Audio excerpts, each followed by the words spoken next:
Buzz l'éclair, ranger de l'espace. Il y a longtemps qu'on s'était vus. Pour un peu, vous me manqueriez, vous savez.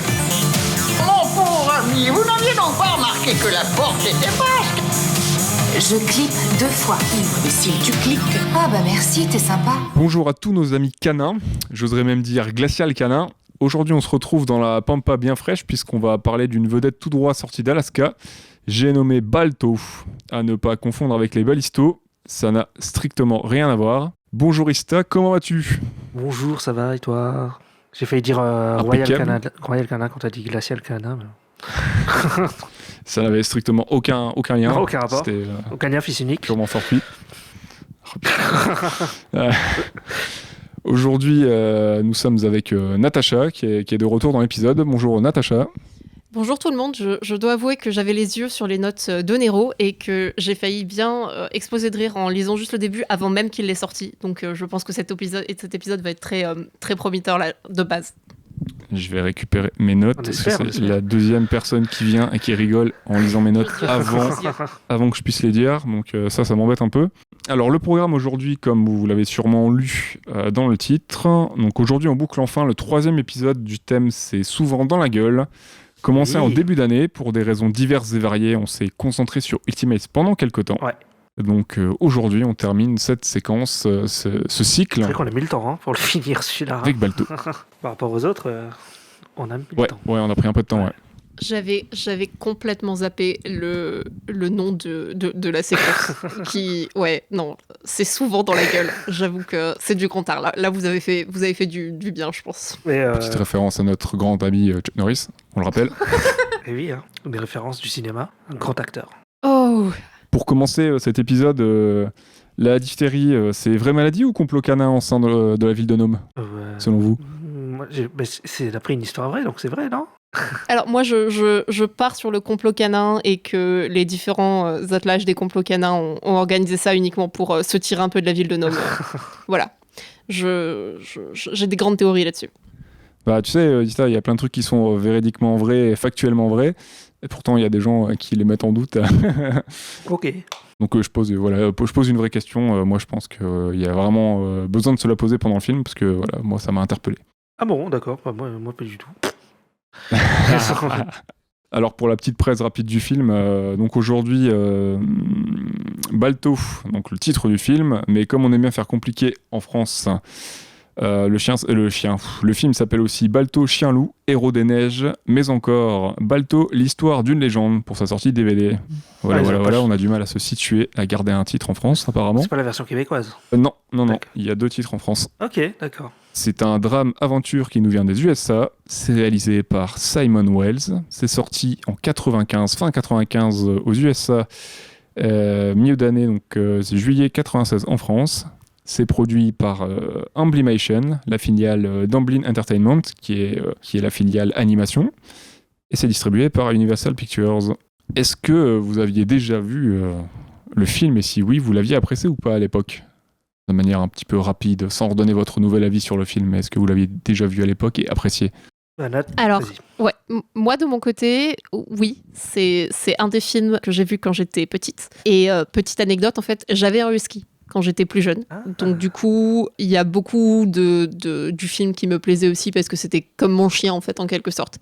Mon ski faisait du ski aussi, donc pas du traîneau, mais du ski. Du coup voilà, et c'est vraiment, je pense que Nero a dû entendre un nombre incalculable de fois la réplique la plus culte, enfin pour moi, de ce film, qui est mourir de congélation, c'est comme vacances au pays, qui est pratiquement un motto de famille, je pense à ce stade-là. Donc ouais, j'ai un petit attachement pour le film de ce côté-là. Et là, on l'a revu en VO, donc c'était différent. Il n'y a pas eu cette fameuse réplique. Enfin, elle est différente. Ouais. Et toi, Ista, est-ce que tu l'avais déjà vu ? J'ai un gros doute, je sais plus du tout. Je crois l'avoir déjà vu, mais je suis pas sûr. C'est très bizarre. C'est très bizarre. Après, je sais pas si... Je crois qu'il y a un film avec Kevin Bacon qui ressemble aussi, là, et... avec des chiens de traîneau. Et je sais pas si je confonds ou pas. Je sais plus du tout. Ah non, mais Kevin Bacon, c'est le doubleur de Balto. Ouais, mais il y a un autre film avec Kevin... Non, c'est William Dafoe. Il y a un film avec William Dafoe sur Disney+. Il y a un film avec William Dafoe qui s'appelle Tango. Qui s'appelle Togo, Ouais. qui est sorti en C'est la même 2019 histoire sur Disney+. Alors c'est la même histoire, mais un peu plus orientée sur un autre chien, Togo. Ouais, parce que je l'ai regardé celui-là. Bah, on l'a regardé aussi tout à l'heure, justement. On pourra en parler un petit peu si tu veux. Ouais. En fait, il y a un autre film aussi qui relate un petit peu... En fait, il y a eu plusieurs films qui ont adapté l'histoire de Balto et d'autres qui l'ont adapté de manière un peu plus large, en fait. Qui ont changé un petit peu les grandes lignes et tout. Mais il y en a un qui est très sympa avec l'acteur qui joue dans Le Cercle des Poètes Disparus, là. Robin Williams. Non, pas Robin Williams. Lequel? Ethan Hawke, voilà. Ok. Ethan Hawke, Ok. qui a fait plein de films, hein, mais c'est lui qui m'est revenu en tête. Est-ce que c'est Parce celui qu'il qu'on était a jeune. vu en preview? Non, c'est pas lui. Ok, parce que du coup, il y en a un autre qu'on a vu Il y en a tout à l'heure en plusieurs. preview sur Disney, qui est une version romancée Lui, c'est une version... des courses de chiens. Voilà, ça reprend un peu le concept de cette course de chiens là, parce que en fait cet événement, pour faire simple, ça a donné une course de chiens officielle et c'est un film qui est basé sur cette course de chiens, mais qui ne la cite pas officiellement. C'est pas un film sur cette course, ça reprend le concept de cette course pour raconter autre chose. Il y a eu plein de films qui parlent de ça. Tu l'avais déjà vu avant ou c'est ta première fois? Je le connaissais un peu, je connaissais les visuels, mais je ne l'avais jamais vu parce que ça m'avait jamais trop tenté. Je sais pas, le film m'avait jamais trop attiré, alors qu'il y a plein de choses dedans qui me séduisent, hein, mais les visuels et tout, ça m'avait pas trop tenté à l'époque. J'étais pas plus curieux que ça. Alors que pourtant, généralement, les films d'animation sur les animaux, ça prend mieux avec toi que les films d'animation sur les humains. Oui. Ouais, clairement, mais là, je sais pas, il y a toujours l'affiche et tout, ça m'a toujours. J'ai toujours trouvé lambda, Balto, en fait, ultra lambda visuellement, sur son affiche en fait, donc ça m'a jamais vendu, ça m'a jamais vendu le truc en fait. Je me suis dit, bah, c'est un chien quelconque. Enfin, c'est méchant, c'est bizarre dit comme ça, mais. J'avais pas le petit truc qui m'a. Ah, moi, Je me suis toujours dit qu'il fallait que je le regarde, mais. Un peu DreamWorks, je dirais. Un peu Anastasia, tout ça, tu vois. Maintenant, en fait, avec du recul, je me dis que l'animation, elle est vachement sympa, mais c'est vrai qu'en fait, quand tu vois. Tu sens quand même. Bon, on va en parler après. Ouais, on va y revenir un tout petit peu plus tard, si vous voulez, quand on parlera du design et tout. Ouais. Si ça vous va, quand on. Après la prod, on termine la prod et on y revient. Ouais. Ça vous convient? Vas-y. Allez, mais ouais, il y a des choses intéressantes à dire dessus, sur le design et tout des persos. Je suis d'accord. Du coup, voilà, moi je l'avais jamais vu. Bon, je suis content de l'avoir vu aujourd'hui. C'était une bonne occasion et on va en parler tout de suite. T'avais jamais vu? Donc, non, je ne l'avais jamais vu. Ok, je pense que j'avais déjà vu. Alors, le synopsis, donc... Nome, 1925, une petite ville d'Alaska est frappée par une épidémie de diphtérie et de chiens parlants. Dans l'attente du retour du convoi de chiens transportant le vaccin, les habitants devront, sans le savoir, compter sur l'intrépide Balto, un loup-ski errant aux abords de la ville. Donc j'ai appelé ça loup-ski parce que c'est un loup husky, du coup. Un loup-ski. J'allais dire Oui, ouais. un loup-ski, c'est Loup-ski. un bon nom de race, je pense. Un loup-ski. Un loup-ski, ça peut être trop chou. Ouais, je suis d'accord. Moi, ça me parlait bien. Je me suis dit, vas-y, banco, j'ai déposé le brevet, donc c'est bon. N'importe qui va l'utiliser maintenant, c'est dans ma poche. Dans l'autre sens, ça ferait You. C'est ça. Qui est- Ce serait pas terrible. Hein. Oh là, c'est la journée des blagues. Voilà, ça le vend moins, un petit peu moins. Ouais. Moi, je préfère mon nom. Et du coup, parce que tout à l'heure on en a parlé et moi je sais pas, pourquoi vous avez mis ce film-là dans Balto, c'est souvent dans la gueule? Ça, faut demander à Nero. Hein. Quoi, faut demander à Nero? C'est Non, toi mais, qui l'as vu. on voulait un film avec un protagoniste qui en prend aussi plein la gueule. Courgette, d'une certaine manière, du coup. Ensuite, c'était Ninja Scroll, donc c'est bagarre bien violente. Et là, on a un chien qui en prend plein la tronche, qui subit discrimination, racisme, etc. Et qui est seul, qui vit dans la dureté des éléments du nord, du froid d'Alaska, des terres d'Alaska, et on a des enfants qui se chopent une petite maladie en prime, pas piquer des hannetons, donc je pense que le film exprime bien ce que peut être à la fois la dureté des gens sur certains points et la dureté des éléments que va traverser Balto. Ça vous va? Ça me va. C'est bien. Je peux rendre ma disserte, c'est parti. Concernant la production... La production. Tu as quoi à nous dire sur la production du coup? Genre, peut-être d'où vient le film, ce qui s'est passé un peu pendant la production du film et tout ça? Alors, le saviez-vous? Est-ce Non. que Balto ne se baserait-il pas sur une histoire vraie? On en a parlé il y a La 5 réponse minutes. est si. Mais... oui. Voilà.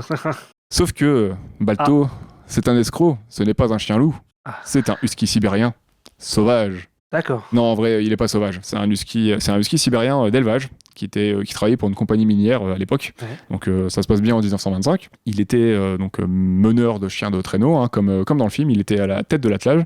Alors, j'adore parce que quand tu dis qu'il travaillait pour une compagnie minière, tu sais, j'imagine Balto avec sa petite mallette et son petit chapeau qui s'en va pour aller bosser et tout ça. Mais Continue. Non, malheureusement, on n'est pas dans Disney, c'était de l'exploitation animale, pur et simple. Voilà, je casse le mythe. Ok, merci, comment casser l'ambiance par Nero, très bien. Donc Balto, en vrai, il est simplement un des Balto, chiens au c'était, relais qui est arrivé. Un nain de Blanche-Neige et cette nain. Il est dans les mines et tout. T'as du bol que je puisse pas couper ton micro. Donc non, Balto ne travaille pas pour Disney. Je pense qu'il aurait peut-être mieux valu pour lui, quoique je sais pas. Je sais pas. En vrai, je mettrais pas ma main à couper. Alors, Balto n'était qu'un des chiens en fait relais qui est arrivé avec le vaccin en ville. On a donc retenu son nom. C'est son nom qui a été donné dans la presse. Mais c'était pas lui en vrai, c'est ça? Alors, si, c'est bien lui qui est revenu en ville avec le vaccin, mais ce n'est pas le seul chien à avoir ramené le vaccin, parce qu'il y a plus d'une centaine de chiens qui ont été utilisés. Il y a 19 attelages qui ont été utilisés, parce que normalement, en fait, ça a été un relais qui a été effectué pendant la traversée pour ramener les vaccins à Nome. Donc il y a 19 attelages et plus d'une centaine de chiens qui ont été utilisés pour ramener ces vaccins en ville. C'est juste que c'est Balto qui est arrivé en fait en ville. Il fait partie de l'attelage, voilà, qui est arrivé en ville, et c'est son nom qui a été donné à la presse, ainsi que le nom de la personne qui l'utilisait à ce moment-là. C'est pour ça que c'est lui qui est devenu un petit peu le héros de l'histoire, et c'est lui qui est resté un petit peu dans l'histoire. Ok. Mais parmi la centaine de chiens, on peut noter donc le nom de Togo, donc le film dont on parlait il y a quelques minutes, qui est l'autre héros qui a parcouru, lui, 264 miles en tant que chien de tête. Donc 264 miles, ça fait environ 424 km. T'as vraiment converti, ok. Ce qui est énorme. Bah oui. Il est considéré comme le meilleur chien de son attelage par son maître, Leonard Shepa. Donc c'est le personnage que tu as pu voir dans le film avec Willem Dafoe, ouais. Togo, sorti en 2019. La moyenne des autres chiens, c'était entre 30 et 40 km qui avaient été parcourus. Lui, il en a fait 424. Oh, vache. Justice pour Togo. Pas tout seul, il y a le reste de son attelage, mais lui, il était le chien leader. Donc c'est le chien qui ouvre la voie et qui voit tout. Et qui tire aussi un petit peu les autres. Donc ouais, justice pour Togo, puisque du coup c'est le nom de Balto qui a été retenu dans l'histoire, et même nous actuellement, quand on en parle et qu'on connaît pas forcément l'histoire, on se dit c'est Balto et tout ça. Mais en fait, Togo et l'équipage de Togo a fait des longueurs beaucoup plus importantes en quelque sorte que Balto.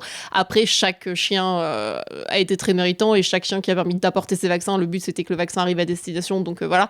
Mais l'histoire a beaucoup plus retenu du coup Togo, et c'est peut-être mieux pour Togo et un peu dommage pour Balto, parce que Balto est devenu une petite vedette. Il a fait une tournée en fait pour être présenté aux gens et tout ça, mais dans des conditions qui semblaient pas très très cool pour lui. Je crois que Nero, tu t'en as un peu plus là-dessus. Ouais, pendant 2 ans, je crois qu'il a été refilé à un musée ou un truc du genre, et il s'est retrouvé dans de sales conditions. Il a été racheté par quelqu'un d'autre, lui et son attelage, où il a fini si je dis pas de bêtises, il a fini dans un zoo.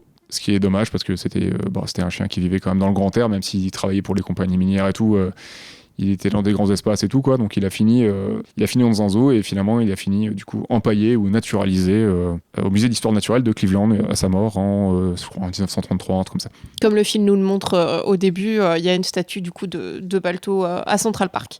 Et par contre, Togo, le chien dont on parlait avant, lui, il a une statue dans la ville de Nome, c'est ça ? Je crois qu'il a une statue dans la ville de Nome. En tout cas, lui, il est célébré, ça reste un héros de la ville de Nome, comme ils étaient un peu plus au fait. Bah oui. C'est Balto qui est devenu une star plutôt américaine et internationale, quoi. Donc Togo, le film est dispo sur Disney+, on l'a regardé juste avant d'enregistrer le podcast avec Nat, il est très très très sympa. C'est un film, on a lâché une belle petite larme à la fin. Ouais, c'est un film produit par Disney+, je crois. Qui est sorti en 2019, Oui, du coup sur la plateforme américaine. Ouais. Nous on a kiffé, j'ai même préféré à Balto. Je trouve l'histoire un peu plus touchante. Bah tu chiales à la fin, quoi. Bah de ouf, c'est trop triste, et tu vois que Leonard, je sais pas, c'est pas là, pardon. Leonard, c'est pas là, lui a vraiment fait une très très grosse partie de la traversée de quasiment 1000 km tout seul, et que le relais s'est mis en place un tout petit peu après, et que voilà, il a fait une sacrée étape tout seul, et que Togo, il a pris sacrément cher, quoi, parce que c'est un chien qui avait 12 ans pour faire une traversée de quasiment 1000... il était pas tout seul, mais en tant que chien lead, qui avait 12 ans pour faire une traversée de quasiment 1000 km dans du coup x2, parce qu'elle allait et le retour, dans les steppes d'Alaska, on va dire, dans les montagnes, à travers les lacs enneigés et tout, et gelés d'Alaska, les forêts et la tempête, surtout. Je me demande d'ailleurs, on n'a pas forcément la réponse, mais je me demande un peu la raison qui a poussé Disney, pas Disney, qui a poussé comment on appelle une firme d'animation, on dit Société d'animation. La société de production, parce que là, il n'y a pas d'animation pour ce film, mais... Je me demande d'ailleurs... Pour Togo, hein, bien sûr. Ouais, je pas me pour demande Balto. ce qui a poussé la société d'animation à adapter l'histoire de Balto. Ah, bah écoute, moi je vais te répondre, j'ai la réponse. Nero a réponse à tout. Le film, en fait, c'est 2 scénaristes à la base. Balto, du coup. Pour Balto, donc là on revient à la prod de Balto, c'est Elana Lesser et Cliff Ruby qui sont crédités, donc il y a 4 scénaristes qui sont crédités pour le film, Elana Lesser, Cliff Ruby, Roger S. Schulman et David Cohen. Elana Lesser et Cliff Ruby ont l'idée du scénario, parce que Elana Lesser elle a apparemment grandi avec l'histoire de Balto, ça l'a touchée, on lui a raconté enfant, ça l'a touchée, elle trouvait que c'était une très bonne idée de faire une réalisation, de réaliser ce film en fait, elle voulait réaliser un film d'animation. Donc avec Cliff Ruby, elles ont apporté les idées à Amblimation, donc la firme d'animation de Amblin Entertainment. C'est arrivé dans les mains de Simon Wells, le réalisateur, qui a convaincu Spielberg avec l'aide de Phil Nimmelink, puisqu'à ce moment-là, Simon Wells et Phil Nimmelink étaient en train de réaliser le 2e film de Amblimation, qui s'appelait Les 4 dinosaures et le cirque magique. Et donc ces 2 co-réalisateurs avec Wells ont convaincu Spielberg de lancer le projet de réalisation de Balto. D'accord. Donc Simon Wells, le réalisateur de Balto, est réalisateur, scénariste et animateur britannique. Il est co-réal sur Fievel au Far West, réal sur Le Prince d'Égypte et réalisateur de La Machine à explorer le temps avec Guy Pearce. DreamWorks. Tu vois, il y avait un lien. Oui, il y a un lien parce qu'en fait, Amblimation, c'est un studio qui a été fondé par Spielberg, qui n'a duré que quelques années. Bah oui, c'est DreamWorks, Spielberg aussi. Alors, qui a ensuite en fait fermé à la fin de la production de Balto, la vente un petit peu du film, la pub du film en fait le film a été un petit peu sacrifié parce qu'au moment où est sorti le film, ils ont fermé Amblimation pour ouvrir quelques temps après DreamWorks. C'est pour ça qu'il y a pas mal de gens d'ailleurs de chez Amblimation qui ont basculé chez DreamWorks, qui a été fondé par Spielberg. Ok. Parce qu'en fait, Amblimation a été fondé dans la foulée du succès de Roger Rabbit. Okay. Spielberg s'est dit, il y a un truc à faire avec l'animation, tout ça, je veux me lancer là-dedans, je vais lancer une firme d'animation, donc il a lancé Amblimation. Ils ont réalisé leur premier film Fievel au Far West, puis Les 4 dinosaures et le cirque magique qui a fait un four monumental, je sais plus pour le 2e Fievel. Et Balto n'a pas aidé. Ils ont pas fait les Animaniacs. Non.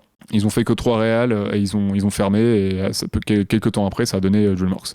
Okay, Donc là t'es en train de me dire en fait que au vu de Fievel on aurait pu avoir un Balto 1000 fois plus triste avec genre des enfants qui retrouvent pas leur famille et qui meurent et compagnie et qu'on a évité ça comme catastrophe. Je plaisante. Fievel est connu quand même pour être un film très dépressif sur les bords. Donc tu vois, Balto est un film très optimiste en fait, en contrepartie de ce qui a été produit juste avant. Bah là c'est le 2e Fievel, leur premier film c'est le 2e Fievel, c'est au Far West. Donc je sais pas s'il est aussi triste que le premier, je pourrais pas dire, je l'ai pas vu. Oui, tous les Fievel sont... je crois que si je me souviens bien, il ne trouve jamais sa famille et vraiment tous les Fievel sont déprimants. Donc en fait, vraiment, on a eu du bol d'avoir Balto avec la ligne légèrement plus optimiste qu'on a eu du coup. Et la distribution est effectuée par Universal Studios. Yes. Pour rappel, Amblimation, la firme d'animation des studios Amblin Entertainment, donc la société de Spielberg, de Kathleen Kennedy et de Frank Marshall, la fameuse team qui a notamment produit E.T. et compagnie. Quoi. Voilà, je refais pas toute la bio. Oui. Ça existe encore, Amblin, d'ailleurs, je me demandais. Amblin, je crois que ça existe encore, oui. Mais ils sortent plus rien. Souvent, ils sont en coprod et compagnie, quoi. Ils sont plus seulement producteurs, Amblin. Enfin, ils sont souvent coproducteurs, ils sont associés, genre de trucs, quoi. Peut-être les films de Spielberg, t'as ça au début, je sais pas si t'as le logo avec le vélo, je sais pas. Faudrait regarder, je sais plus du tout. Pour les petites infos, Balto, il est nommé en mémoire de l'éleveur de rennes et explorateur norvégien Samuel Balto.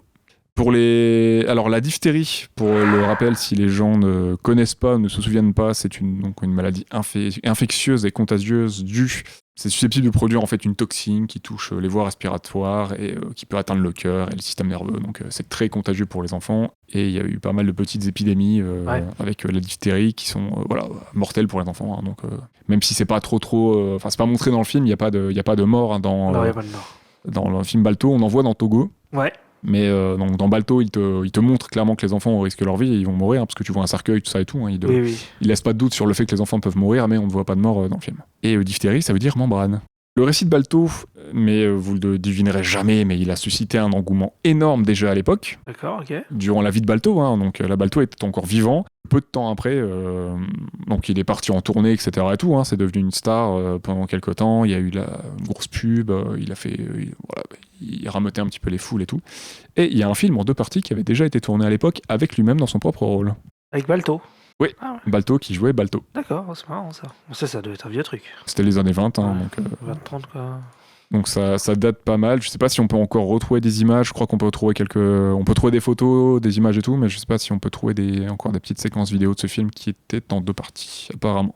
Et l'event qui sert de base, qui sert de propos en fait au film, hein. La fameuse, là c'est parce qu'on s'en rend pas compte dans le film, mais la course de relais qui a servi à ramener les médicaments en vrai, dans l'histoire de Togo et Balto, donc de ramener les vaccins à Nome, ça a donné lieu à une course qui existe depuis 1973, dans laquelle du coup, on exploite des chiens pour un parcours de 1757 km, qui peut durer entre 8 et 14 jours apparemment, donc c'est monstrueux pour les chiens. Mais laissez-les dormir. C'est une grosse course hyper populaire en Alaska, et donc il y a des chiens qui meurent chaque année parce qu'ils sont considérés comme du bétail, du vulgaire carburant. Donc il y a plein de chiens qui meurent chaque année, qui sont blessés. Maintenant ils ont des protections de temps en temps, les chiens et tout, mais voilà quoi, ils prennent super cher et certains sont élevés juste pour ça. Voilà. C'est ça un peu le problème quand on voit ces films un peu mignons en quelque sorte sur Disney+ et compagnie, c'est que derrière il y a aussi toute la réalité de ce qui se passe après et des conséquences de ces films-là qui est pas forcément parlé, parce que oui, les chiens qui ont ramené les médicaments, c'est super important, et j'espère que les chiens du genre Balto ou Togo étaient bien traités, et d'après les récits qu'on a, en tout cas par leurs coureurs, ils étaient plutôt bien traités, on va dire, au début. Mais ouais, il y a des conséquences, et au final... les films d'animation montrent pas souvent en fait les conséquences qu'il y a derrière et tout ça en fait. C'est dommage qu'on ait pas ce subtexte là derrière et que les gens se souviennent Balto il était tout mignon et tout, mais qu'ils savent pas que Balto a terminé ses jours dans un musée au lieu d'être tranquille dans le Grand Nord où il sera muté quoi, tu vois. Non, il a fini empaillé. Voilà. Mais ça va là, vous arrêtez. On est en train de ruiner l'enfance d'Ista. Désolé. Le film, pour continuer sur des bonnes notes, n'a pas super bien marché au box-office.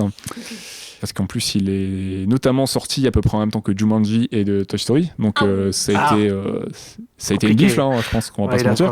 Dur classement. Là, tu vois, je me crois au JO en mode genre, ah oui, la chute de Balto par rapport à Jumanji et Toy Story, tu vois. Et c'est la chute, papa. Voilà. Là, je pense qu'on est parti sur une médaille de bronze, hein, malheureusement. 11 348 000 de budget, de recettes mondiales pour un budget, de 31 millions. Donc, ça picote, le pauvre.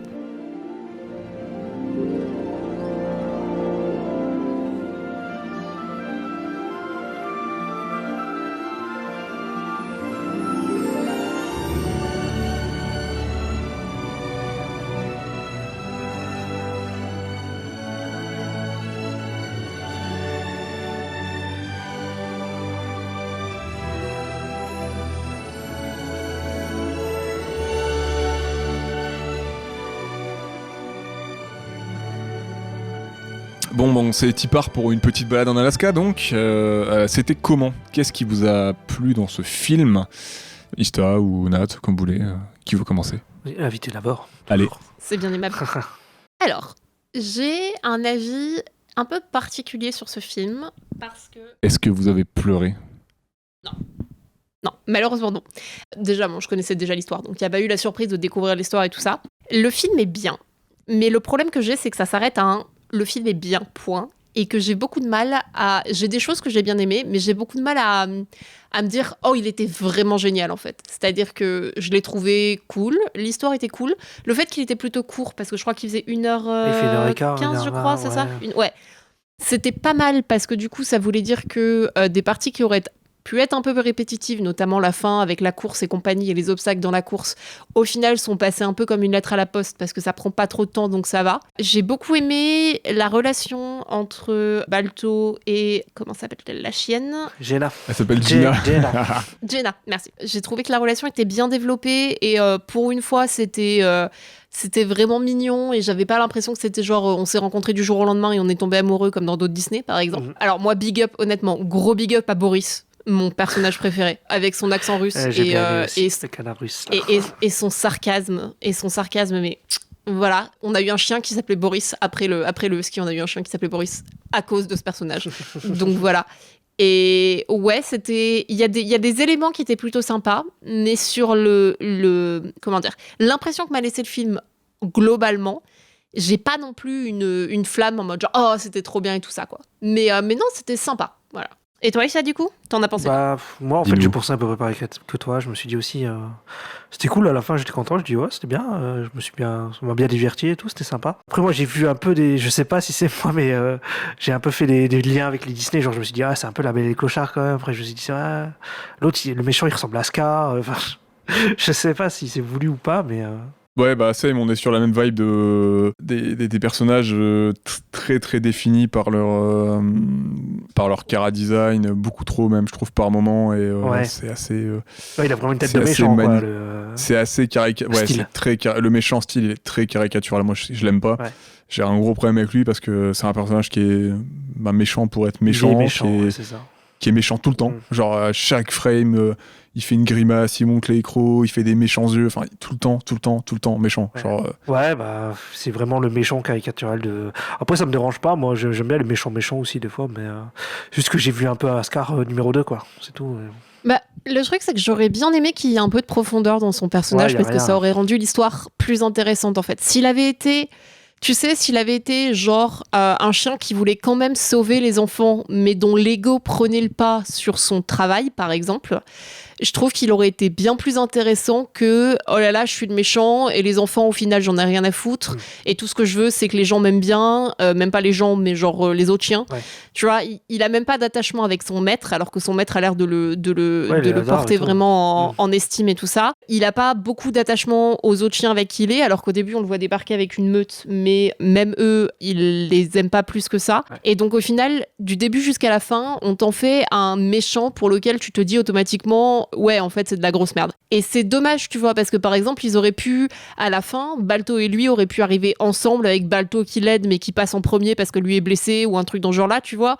Et du coup, il y aurait eu une légère profondeur, on va dire, au personnage du méchant qu'on n'a pas eu là, en fait. Quand il est arrivé dans la neige, là, moi, je pensais qu'il allait laisser l'aider et tout, mais non, en fait, il se bat, il veut pareil. Le buter tout de suite, alors qu'ils sont dans la merde, quoi. Juste parce qu'une histoire d'ego, quoi.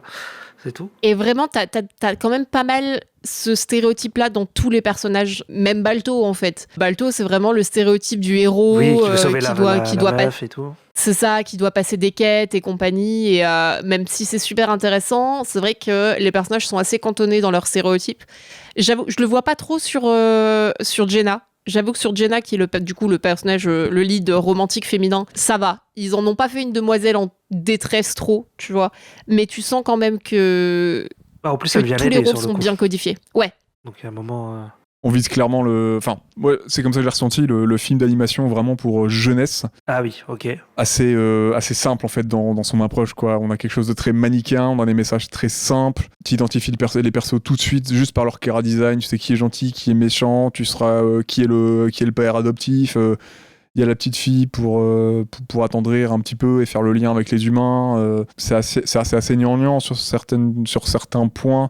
C'est pas forcément un défaut, mais je sais que moi c'est vrai que ça m'a moins touché. Je sais pas si ça m'aurait aussi touché autant aussi jeune, quoi. Même si j'ai aimé d'autres films qui se rapprochent un peu, qui ont un peu la même approche par moment, mais ouais, j'ai trouvé que ça manquait un peu de subtilité, un peu de nuance. 50 nuances de gris. C'est ouf.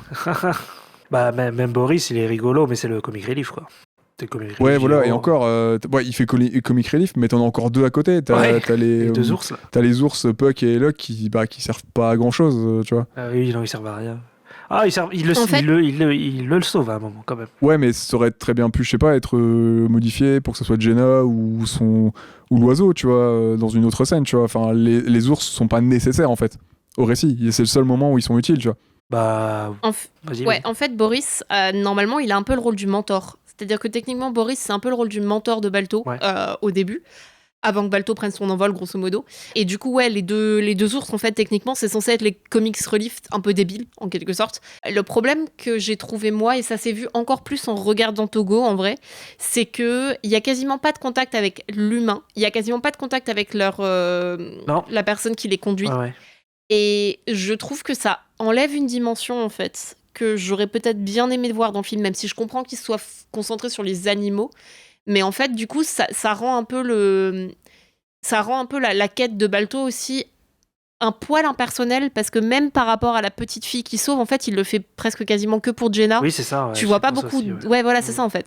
Tu vois pas beaucoup d'interactions avec les autres humains, alors que pourtant, c'est une quête qui a été faite pour les humains, puisque c'est pour sauver des humains en fait. Ouais, en plus. C'est dommage qu'ils aient pas développé un peu plus. Je peux comprendre pourquoi ils l'ont pas fait, mais je trouve ça dommage qu'ils l'aient pas développé un peu plus. La relation que Balto aurait pu avoir avec l'entraîneur au final, qui à la base voulait le prendre, hein, puisqu'on a un moment de scène où on nous montre l'entraîneur qui fait à Balto, est-ce que tu veux venir, et du coup, j'allais dire, je l'appelle Scar parce que je me souviens plus de son nom, là, le méchant.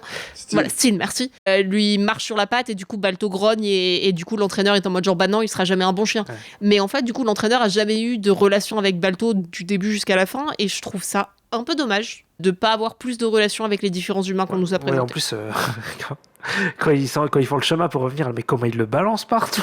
Le mec, il devrait être mort 100 fois, quoi. On est d'accord que les humains dans le film, c'est juste des gros débiles racistes en plus. Ils sont complètement cons, ils sont ils se font manipuler par un chien, voilà déjà, ça se pose là, ouais. Et ils sont super racistes quoi, donc. Raciste envers les chiens. T'as un vrai racisme qui est montré, ça fait partie des messages du film, le fait que Balto soit mis de côté parce que c'est un bâtard. Ouais, clairement. Qu'il est moitié loup et moitié chien, husky. Ouais. Bah c'est pour ça qu'il est mis de côté, parce que c'est un vagabond du coup, et que comme c'est un SDF, il est mis de côté, il est différent des autres chiens. Il est mis de côté par les autres chiens, sauf Gina, et il est mis de côté par les humains. Oui, par les humains aussi. Même le père de... C'est comment la petite fille, elle s'appelle ? J'avais noté. Rosie. Rosie, ouais. Il y a pas un moment, le père, il le jette aussi, ou je sais plus quoi. Si, il lui dit de s'en aller parce que Rosie, elle veut lui faire une caresse et tout. Ouais, elle voit que c'est le pote de Gina. Et, moi, elle voit. Et puis, il lui ramène sa. Je veux dire, sa toge. Sa chapka ? Ouais, sa chapka. Il lui ramène sa chapka quand il la perd, quand elle la perd pendant la course au début. Le chapeau, là, ouais. J'ai envie de faire une blague sur Marlène Chapka. On peut passer à autre chose, c'est bon, j'ai fait ma blague. Non, mais tu coupes pas. Hein. Ah bah non, je vais la garder. En plus, elle est hilarante. Je pense que j'ai un bon timing. Je pense que les gens vont juste rire.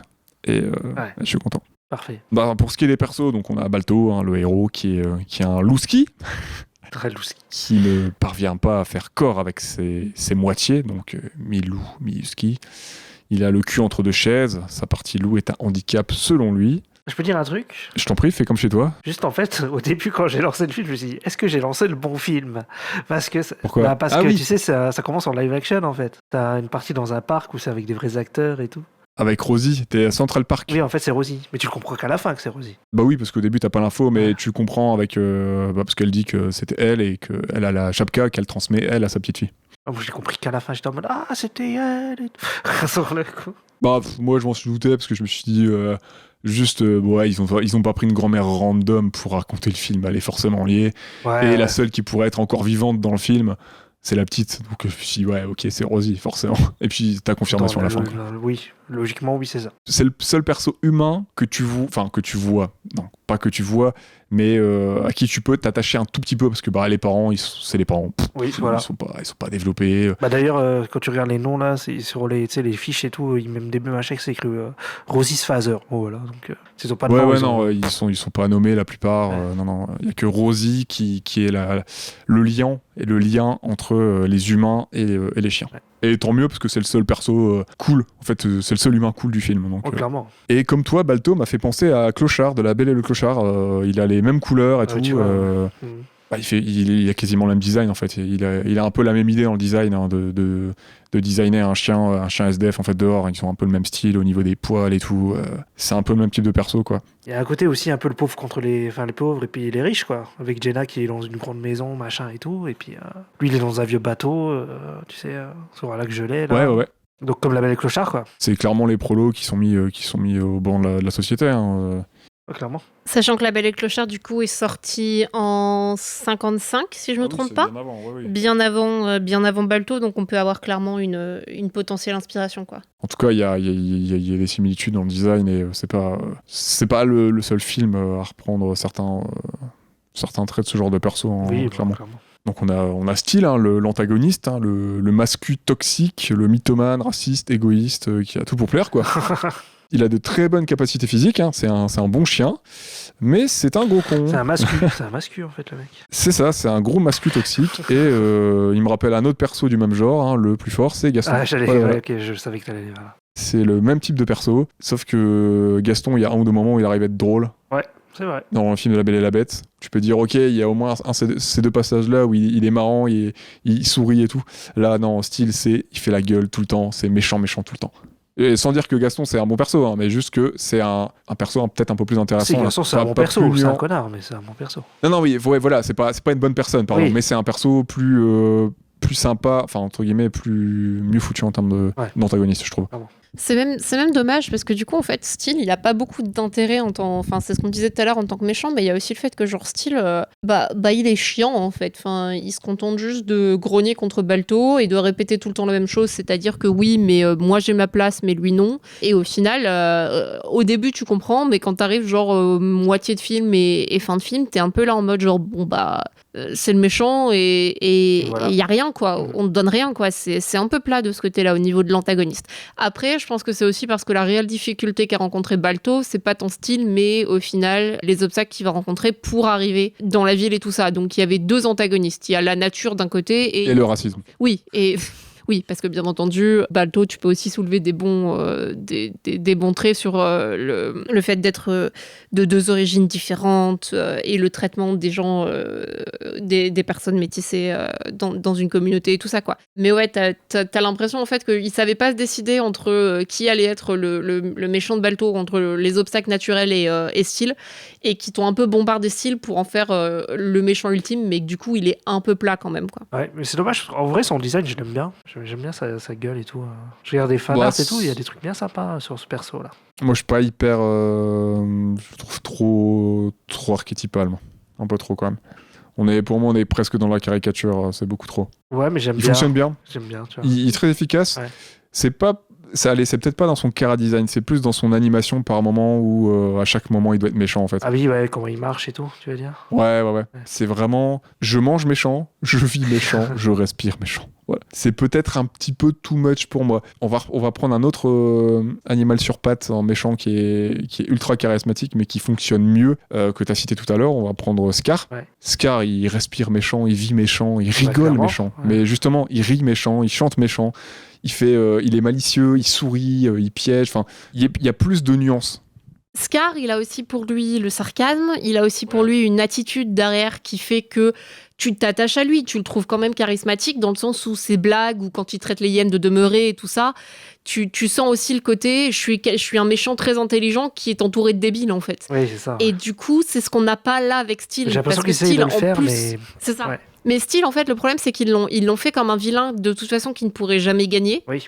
Et ils l'ont construit comme une brute qui n'a rien dans la cervelle comparé à Balto qui finit par genre monter un peu dans les rangs et tout ça.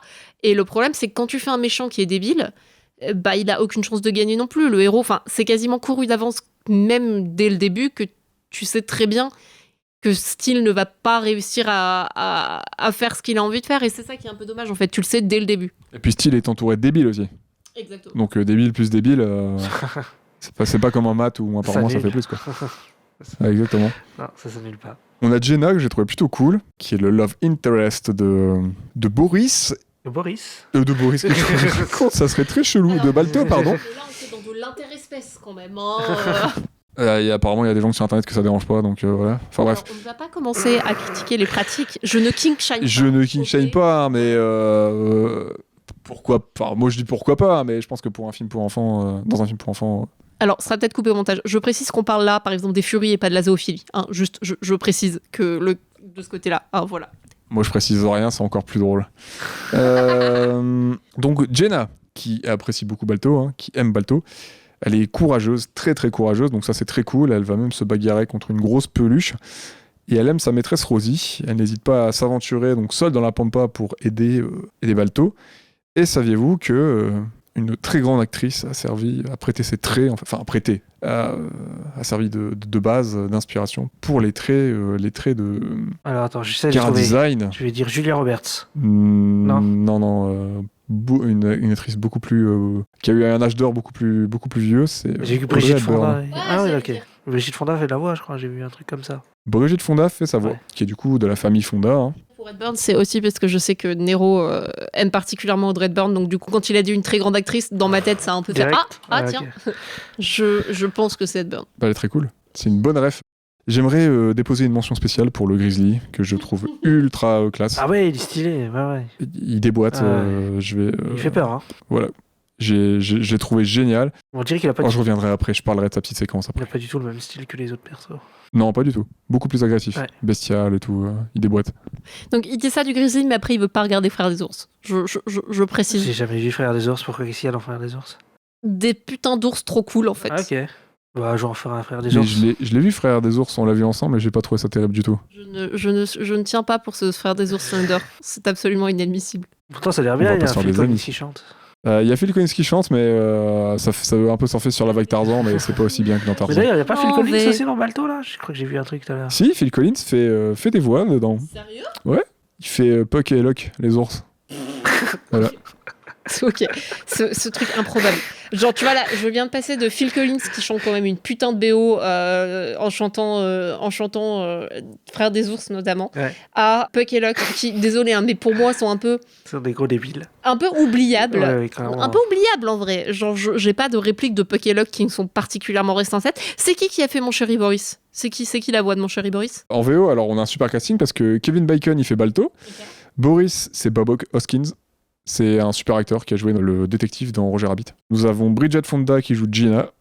On a Jim Cummings, qui est un très grand acteur énorme. C'est un gros doubleur américain qui joue Steel. Et on a Phil Collins qui fait Muck et Locke. Et pas Puck et Locke, c'est Muck et Locke. Puck et Locke, ça sonnait bien aussi.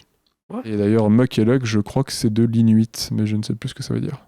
Ok, Ah. bah ça fait un beau casting de voix. Et toi, du coup, t'en as pensé quoi de la VF Istar? La VF, elle m'a pas choqué. Moi, elle était très sympa, la VF, hein, sur le coup. Ça t'a pas semblé un peu. Enfin, c'était pas un peu cringe comme la VF peut l'être parfois? Non, mais après, c'est les VF des années 90, généralement, elles sont plutôt pas mal. Mais. Non, elle était. Enfin, rien m'a choqué. Sur le coup, j'ai trouvé très bien. Après, j'ai pas reconnu des voix spécialement. Parce que des fois, je connais quelques Ouais. doubleurs VF, mais là, j'ai pas reconnu spécialement des trucs. Il y a moins ce côté mise en avant des voice actors français généralement. Je sais que c'est moins connu même maintenant dans tout ce qui est animation, jeux vidéo et tout ça. Tu vois, je reconnais beaucoup plus facilement les voix en anglais Ouais. que je les reconnais en français Bah, par exemple. En France, ça évolue quand même par rapport à ça, quand même pas mal ces derniers temps. Mhm. tu sais, il y a beaucoup de contenu. une reconnaissance et tout. voilà, il y a beaucoup Mhm. de contenu sur YouTube de gens qui invitent les doubleurs français, machin et tout. C'est cool. Puis il y a Donald Renew qui fait des streams et tout. Donc, non, c'est en train de. Ouais, ça devient un peu plus connu qu'à l'époque. C'est un petit peu évolué depuis Nicky Larson et Dragon Ball. Ouais, voilà, c'est ça. Dragon Ball Z, Voilà, Z. le pire, ça reste. Non, mais c'est vrai que Captain Marvel. c'est surtout, du coup, en fait, c'est surtout les. C'est bête, mais c'est surtout les. En français, c'est surtout les voice acteurs d'animé qui sont connus quand tu regardes bien. Ouais, je suis pas Il sûr. y a non. pas mal de. Pas sûr, parce qu'il y a beaucoup. Il y a quand même quelques grandes voix de comédiens de doublage, notamment qui ont doublé des acteurs comme les Bruce Willis, les Brad Pitt et tout. Les voix sont. Sont très Richard connus. Darbois, il est très connu. Hein. Par Indiana exemple, Jones, Richard Darbois, Benoît Hallman. C'est vraiment des doubleurs assez. Des comédiens de doublage assez connus, même un petit peu quand même du grand public. Ouais. Parce que côté de ça, en plus, ils prêtent leur voix dans les films d'animation, dans certains jeux vidéo, ils font des pubs. Donc leur voix, à certains, elle est vraiment, ou à certaines, vraiment assez répandue. Ouais, je pense que c'est aussi parce que je regarde beaucoup plus les films en VO qu'en VF. Ouais, donc c'est du pour coup, ça, j'ai pas trop cette. Après, le problème, c'est que des fois, quand tu regardes beaucoup de trucs en VF, bah, tu retrouves beaucoup les mêmes voix et après, t'es en mode. Mhm. Des fois, ça te sort un peu du truc aussi. Hein. Ça peut te sortir du Ouais, truc. ça tourne un peu moins. Ouais, si t'es malvoyant ou aveugle et que t'écoutes un film ou que tu regardes un film comme tu peux, comme ce que En te permet tes audio-description. yeux. Ouais.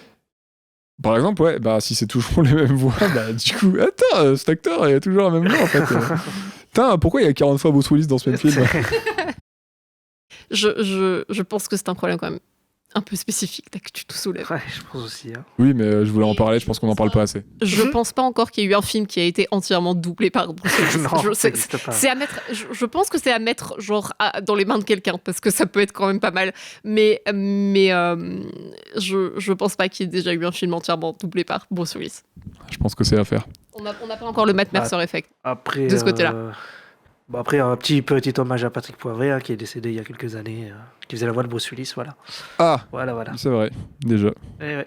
Pour ce qui est des visuels du film, avant qu'on s'éloigne encore un peu trop, qu'est-ce que vous avez pensé du film ? Est-ce que ça vous a plu visuellement ? Perso, j'ai trouvé ça joli. Je sais qu'il y avait des scènes, je me souviens qu'il y avait des scènes où j'étais en mode genre ouais, c'est cool visuellement, ça me plaît.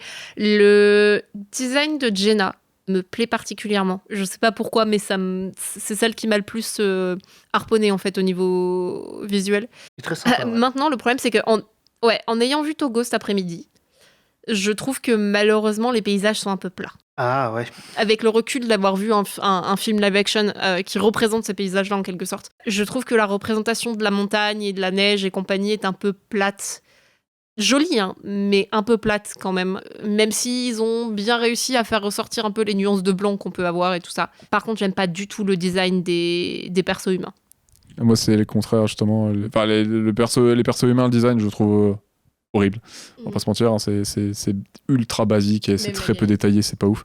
Même la gamine, elle est... Je sais pas, il y a un truc qui me gêne. La façon dont elle est représentée, il y a vraiment un truc qui me gêne, en fait, visuellement.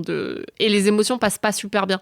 Les émotions passent mieux, je trouve, dans les animaux, mais par contre, dans les humains, j'ai pas l'impression que les émotions passent super bien au niveau du design.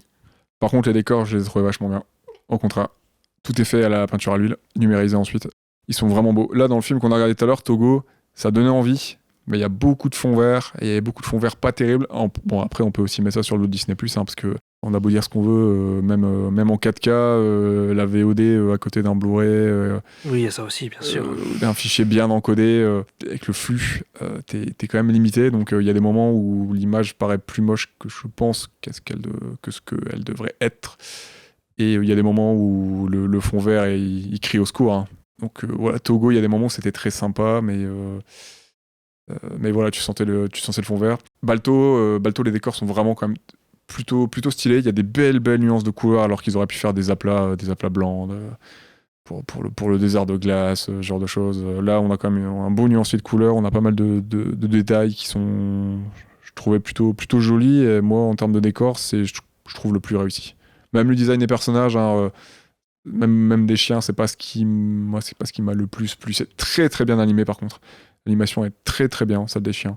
Mais visuellement, le chara-design des chiens, je trouvais ça un peu... Notamment le fait qu'il n'y ait pas... Ça, c'est un peu typique de pas mal de films d'animation américains, c'est que le fait qu'il n'y ait pas d'ombre sur les personnages. J'ai même pas fait gaffe. Les personnages sont... c'est très répandu aussi chez Disney, hein, dans leurs anciennes productions 2D. Beaucoup de films où il n'y a pas d'ombre, en fait, dans le personnage, sur le personnage, les ombres et tout.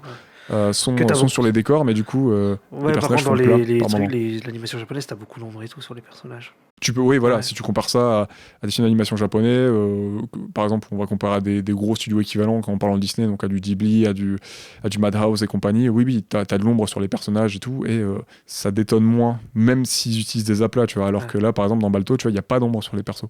Donc les décors font plus travailler et les persos font plat. Ils ressortent bien des décors, mais à certains moments ça fait très plat et les humains font très plat, ça manque de détails.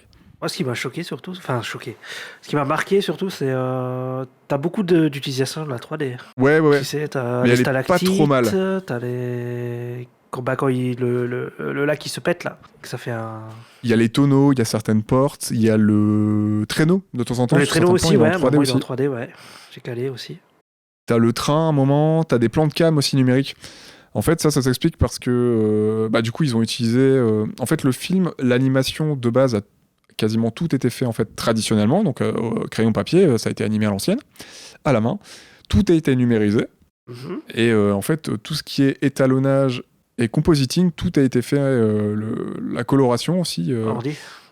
Coloration des persos, tout a été fait numériquement pour gagner du temps. En même temps, si tu dis que c'est l'année où il y a Toy Story qui arrive... les ordis deviennent majoritaires, quoi. Enfin, je pense. Ça commence à se démocratiser, ouais. Donc on peut le voir dans le making of. Donc ils ont retracé les persos je pense que c'est genre en vectoriel, un truc comme ça. Et puis après ils ont coloré donc tout ça à la souris et tout. À côté de ça, du coup, ils ont fait le compositing numérique. Donc ils ont ajouté aussi la 3D, donc avec quelques objets 3D. Ils ont fait des plans de cam en 3D, tout ça. Donc on a un film qui mélange technique old school et nouvelles techniques, ce qui aide à faire des panoramas, des travelling, tout ça, quoi. Parce qu'avant, quand tout était mécanique, c'était beaucoup plus compliqué et ça demandait des machines énormes, en fait, pour faire ça. Ouais. Donc ça, là-dessus, c'est pas trop mal. Le mélange de techniques, c'est plutôt cool. Ouais, le mélange il fonctionne bien. C'est encore, moi, c'est des mélanges comme ça que j'aime bien, mélange 2D 3D qui sont plutôt chouettes. Et la 3D est vraiment utilisée pour ajouter des choses en fait à certaines scènes et elle fait pas cache-misère, donc je trouvais ça appréciable perso. Qu'est-ce que t'as grillé d'autre? Il y a d'autres choses qui t'ont plu Non, bah après j'ai trouvé qui ça t'ont assez marqué, basique. Enfin, je te dis, moi je trouve qu'il y a un côté DreamWorks. Bon, j'ai déjà dit donc. Ouais, bah c'est un peu les prémices de DreamWorks. Ouais, hein. bah c'est pour ça, sur le coup, donc clairement. Bon, le réalisateur il va travailler sur Prince d'Égypte et Oui, tout, donc enfin on va retrouver ça, mais un peu plus maîtrisé un peu plus tard, je trouve. Ouais. Genre le Prince d'Égypte c'était déjà dans mes souvenirs, après j'ai pas depuis très longtemps, il y avait déjà un gap au-dessus et visuellement c'était grave chouette, hein, je crois. Et il y avait déjà, enfin ils employaient aussi la 3D et tout d'ailleurs, sur le film numérique. Notamment la course de char avec les pyramides et tout ça dans les courses qui me vient en tête, un peu style on va dire similaire. Ah ouais, tu peux retrouver des similarités entre les films. On a aussi des petites choses qui sont plutôt cool, comme des changements de focus dans le film, permises par le numérique, et des déformations pour créer la profondeur à certains moments. Ah, ça, je suis pas sûr d'avoir calé. Non. Ok. Oui, t'as des plans plutôt sympas, mais des fois, c'est même pas forcément pendant le coin, hein, c'est vraiment pour indiquer des... Genre, par exemple, quand la lampe rouge du bureau de poste se coupe, t'as un travelling arrière et t'as un changement de focus sur les parents de la petite fille, pour te montrer que... Il a dit que tant que la lumière sera allumée... il y aurait de l'espoir, et là quand la lumière se coupe et que le focus change et se place sur les parents, ça illustre le désespoir qui est en train de s'animer et l'espoir qui est en train de se perdre en fait pour les familles, quoi. Par contre, je trouve que je me disais vas-y. Là, juste à un moment il tombe de vachement haut quand même. Je me suis dit il est pas mort là. Non, c'est un chien blindé. Ouais. C'est parce qu'il a le pouvoir des loups, c'est ça? Parce qu'après il remonte en plus, le truc il est raide comme je sais pas. Je me suis dit mais comment il a fait? Après ça c'est des angles de vue exprès pour te montrer que c'est vraiment le truc qui est difficilement franchissable par un chien et que c'est sa partie loup qui... C'est le fait que ça soit un chien croisé qui va lui permettre de pouvoir franchir cet obstacle qui est vraiment quasiment infranchissable, quoi. Puis il va traîner la caisse et tout, oui c'est improbable. Hein. Ouais, c'est improbable, c'est ouf, je me suis dit putain. Mais bon, il y a Okami qui est arrivé et puis après il devient trop fort. Ok. Super jeu par ailleurs. Yes. T'es bon pour l'animation là ou pas? Je voulais rappeler qu'on parlait tout à l'heure vite fait du design des chiens et je voudrais préciser que le design des chiens ne détonnerait pas ni dans La Belle et le Clochard, ni dans 100 Dalmatiens, ni dans Rox et Rookie, ni dans Oliver et compagnie. On est sur des designs... on est sur... j'ai l'impression que des designs à l'américaine d'animaux un peu démocratisés par Disney, parce que c'est ce que Disney... Là, c'est que des films Disney que j'ai cités, qui se sont étalés sur quelques décennies. Et c'est des designs qui reviennent en fait, c'est quelque chose qui a marqué, qui a imprégné un peu la rétine des gens, auxquels ils se sont habitués. C'est comme certains tropes dans la Japanimation, genre le fait de faire des grands yeux, c'est assez récurrent dans le manga. Ça vient de Tezuka qui a un peu démocratisé ça, qui a été inspiré par Disney. Enfin voilà, tu vois, c'est des choses qui vont se démocratiser, qui sont acceptées, qui sont efficaces et qui vont se répandre. Donc je pense qu'il y a le fait que Balto ressemble un petit peu à une prod Disney, c'est parce qu'il y a surtout d'autres personnes de chez Disney qui ont peut-être taffé au sein du studio en Blimation, et que on retrouve aussi des tropes dans le cinéma d'animation américain que tu peux retrouver dans le cinéma français, dans le cinéma japonais, quoi.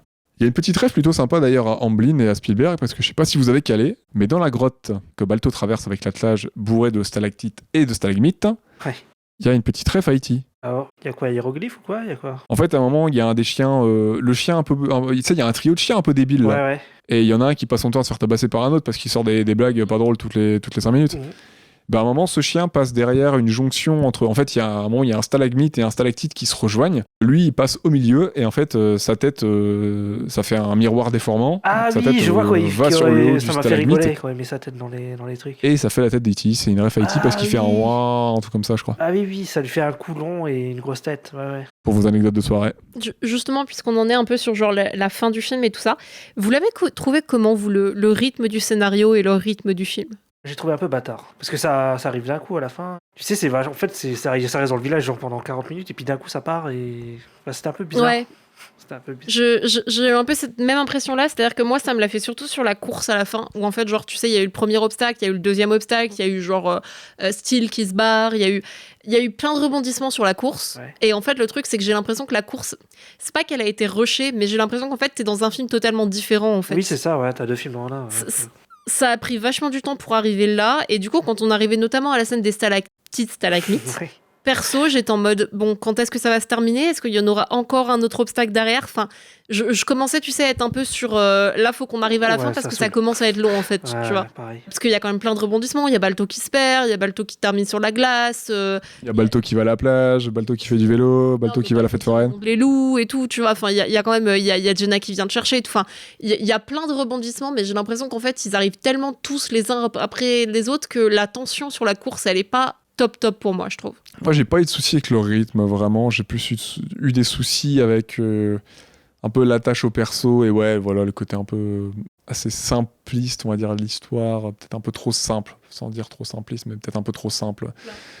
J'étais pas très attaché au personnage et genre les enfants, j'en avais rien à faire. Le truc, c'est que de sauver la ville, les habitants de la ville de Nome sont tellement détestables que qu'ils soient sauvés. On parle pas en vrai, bien sûr, on parle du scénario du film, hein, mais non, mais ils sont tellement, ils sont pas vraiment incarnés et sont tellement méchants avec Balto que moi, j'en avais rien à faire en fait tu vois. Je l'ai pas trouvé intéressant, donc qu'on sauve les enfants ou pas à la fin, je m'en foutais en fait. Tu veux que ce soit pour Jenna en fait, tu veux que c'est ça. Pour Rosie. Tu veux que Rosie survive.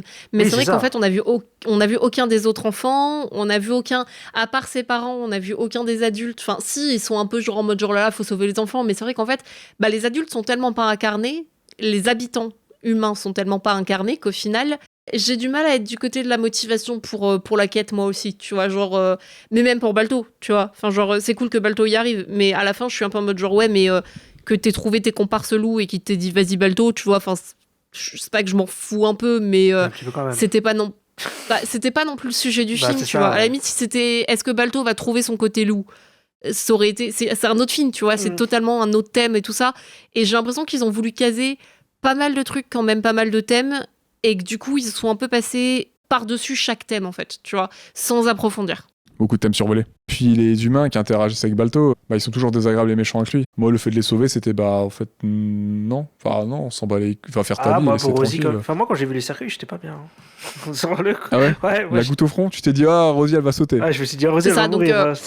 La preuve, donc, Ista a beaucoup plus d'empathie que nous par rapport aux humains d'animé. De ce côté-là, nous, on est pour l'équipe chien, et du coup, Ista est pour l'équipe humain de ce côté-là. Balto, vis-à-vis des humains, c'est quand même...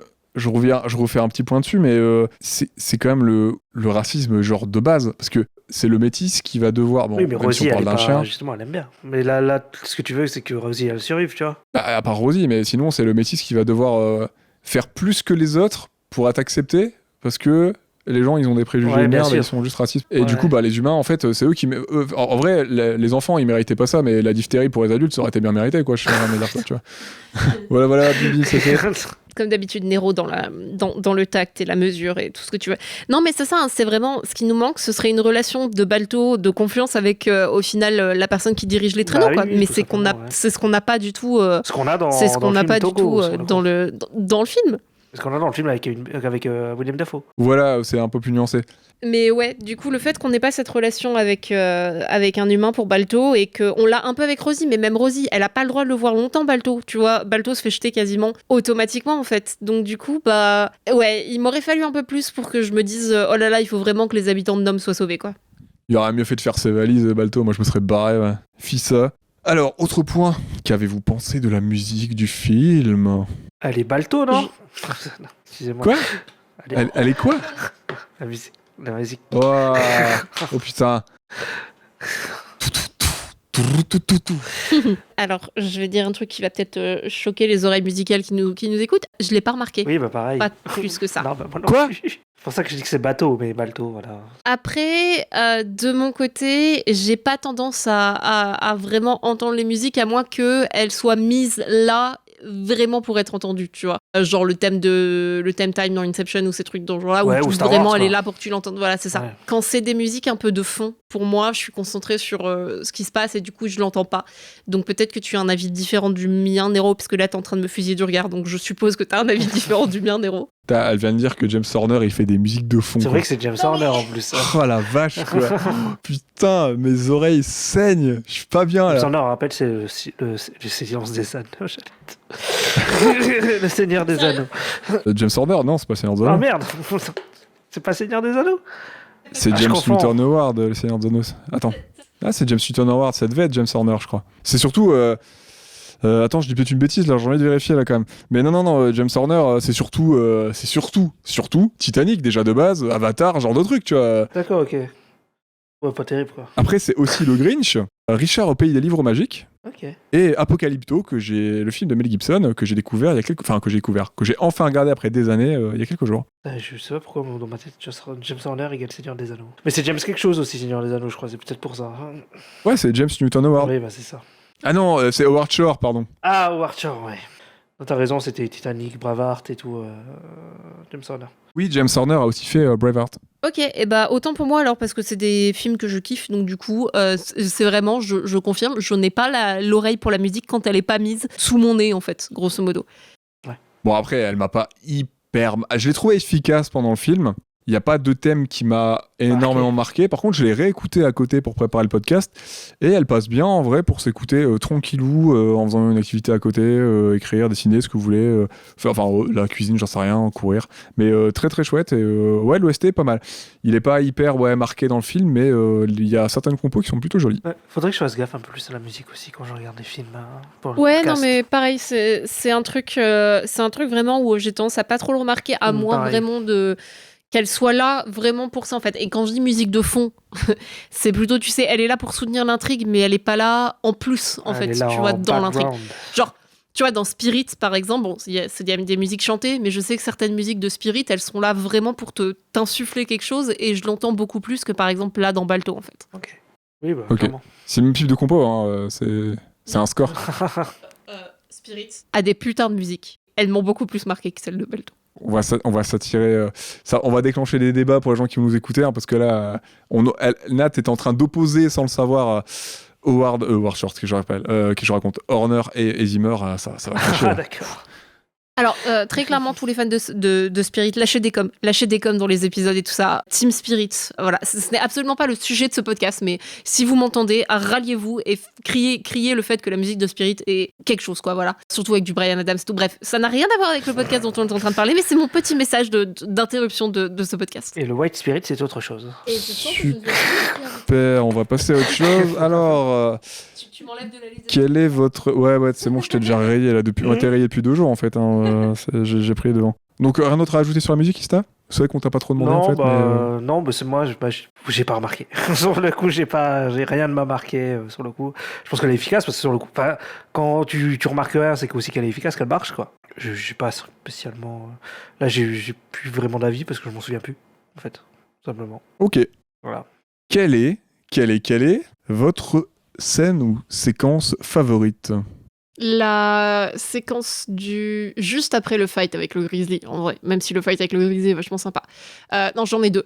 J'ai du coup la séquence où Balto et Jenna ont une dernière petite discussion et un petit moment de tendresse avant que Balto reparte tout seul. Et que Boris lui dit aussi qu'il peut y arriver, tout ça. Que j'ai trouvé vraiment touchante, bizarrement. C'était vraiment un peu vers les 3/4 du film. Et je me souviens, en regardant le film, d'avoir eu un moment de... cette relation-là entre Jenna et Balto, je l'aime beaucoup. Et c'est ce moment-là, en quelque sorte, qui m'a un peu cristallisé là-dessus. Et sinon, bien entendu, c'est le moment où Boris décide de suivre Balto et où il lui dit que il va s'occuper de lui et que Balto a quelqu'un en lui, en fait. Et vraiment, la relation Boris-Balto qui pareil, est vachement sympa. En vrai, plus que l'intrigue, c'est les relations entre les persos qui m'ont bien plu dans le film. Et du coup, c'est ces 2 moments-là qui sont un peu au-dessus. Quand il lui montre Rosie, là, qui est malade, et puis il fait « Oh, Ouais. c'est bon, let's go » et tout. Cherche même pas à comprendre, ça, c'était cool, ouais. Toi, Ista, c'est ton moment. Bah, Quelle est ta séquence ou ta scène favorite ? À quel moment Balto t'a mis des étoiles dans les yeux ? Parce que je sais que Nero il va la dire, donc je vais pas la dire. De quoi ? Non, toi c'est la scène avec l'ours, tu allais revenir dessus, je suppose. Il y a la scène avec l'ours et il y en a une autre. Ah ouais ? T'en as pensé quoi de la scène avec l'ours, du coup ?